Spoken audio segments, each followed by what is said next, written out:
Eu sou o professor Ney Nordin, e se tu gostaste do filme Frankenstein de 2025, dirigido por Guilherme Del Toro, eu tenho uma coisa bem legal para te contar sobre o contexto em que esse personagem foi criado lá no século XIX. Muita gente pensa que Frankenstein é só mais uma história de terror, um cientista maluco criando um monstro assustador.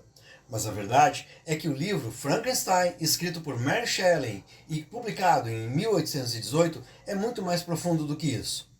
Frankenstein é um retrato das grandes transformações científicas, filosóficas e sociais que estavam acontecendo naquele momento. Para entender isso, a gente precisa imaginar como era a Europa no início do século XIX. O mundo estava mudando rapidamente. A Revolução Industrial começava a transformar cidades inteiras. Máquinas apareciam em todos os lugares. As fábricas cresciam. A ciência avançava numa velocidade impressionante. E muita gente começou a acreditar que a razão humana poderia dominar completamente a natureza e que a ciência iria salvar o homem de todos os males. O século XIX foi o grande século da ciência. As pessoas acreditavam nela quase com um fervor religioso. Novas descobertas eram anunciadas nos campos da eletricidade, da química, da anatomia e da física. Todos ficaram maravilhados quando Luigi Galvani demonstrou que estímulos elétricos moviam tecidos de animais mortos. Muita gente começou a imaginar que talvez a eletricidade fosse o segredo da própria vida. Nem preciso dizer como isso dialoga diretamente com a obra. Victor Frankenstein não criou uma criatura usando magia medieval. Ele utilizou ciência, laboratório, experimentos e racionalidade. E isso é importantíssimo para entender a obra. Mary Shelley estava escrevendo numa época em que o ser humano começava a acreditar que talvez pudesse ultrapassar limites que antes eram considerados divinos. E é por isso que o subtítulo do livro é O Prometeu Moderno. Na mitologia grega, Prometeu rouba o fogo dos deuses e entrega aos homens. Em Frankenstein acontece algo parecido. Victor tenta roubar o poder da criação da vida. E é aí que surge um dilema filosófico gigantesco. Até onde o ser humano deve ir? A ciência pode tudo? Ou existem limites morais que não deveriam ser ultrapassados?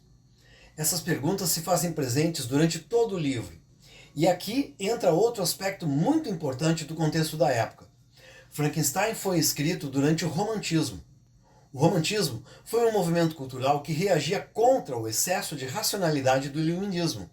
Os românticos desconfiavam dessa ideia de que a razão resolveria todos os problemas humanos.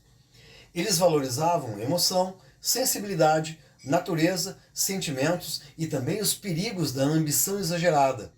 Victor Frankenstein representa justamente esse cientista moderno que se deixa consumir pela obsessão do conhecimento. Ele abandona a família, se afasta das pessoas, vive isolado em seu laboratório tentando dominar os mistérios da vida. E o mais interessante é que muitas vezes a criatura parece mais humana que o próprio Criador.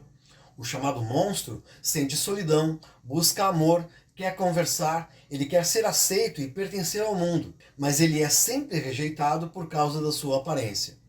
Isso também transforma o romance numa reflexão sobre preconceito, exclusão e abandono social, e talvez esse seja um dos aspectos mais modernos da obra.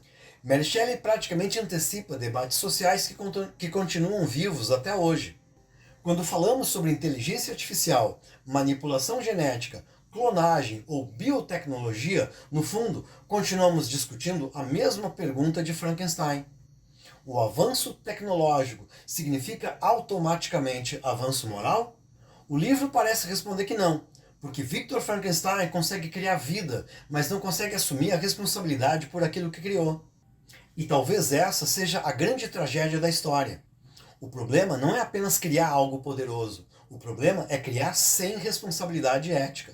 Por isso, Frankenstein continua tão atual mais de 200 anos depois. Ele nasceu num momento em que a humanidade começava a perceber o tamanho do próprio poder científico, mas também começavam a sentir medos das consequências desse poder.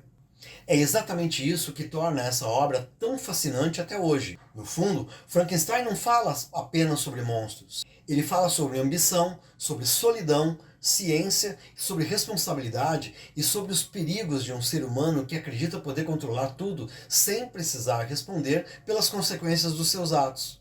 Ele fala sobre todos nós e sobre o nosso tempo. Era isso, e eu espero que tu tenha apreciado. Um abraço e até a próxima!